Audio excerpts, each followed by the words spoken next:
topic for this lesson is nature drawing. Nature drawing entails the drawing of objects made by God, and these objects they could be living or non-living things.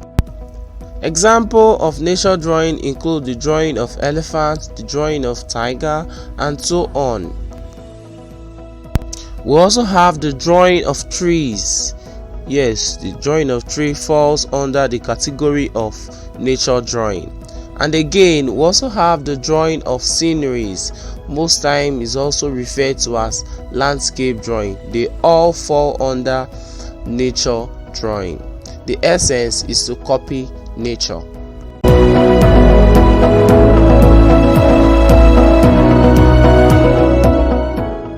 So now in this video you would learn how to draw a composition of natural objects.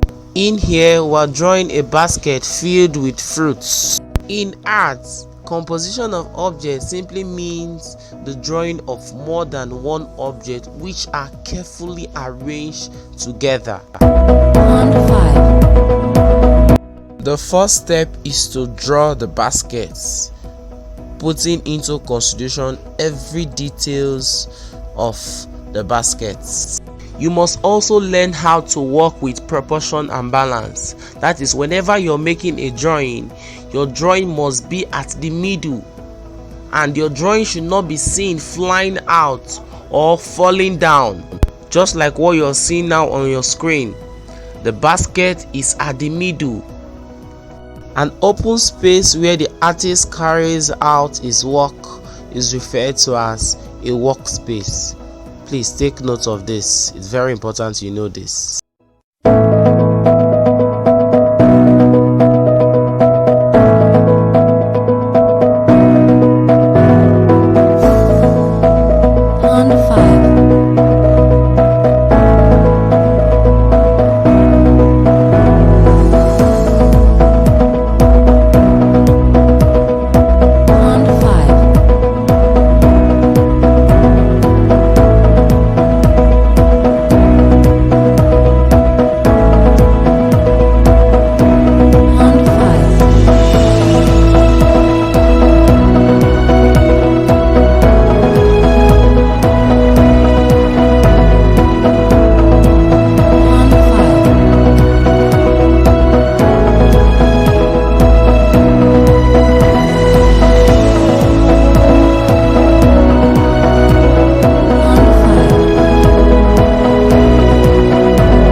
art, whatsoever you draw, you must shade it, because shading makes our work look real.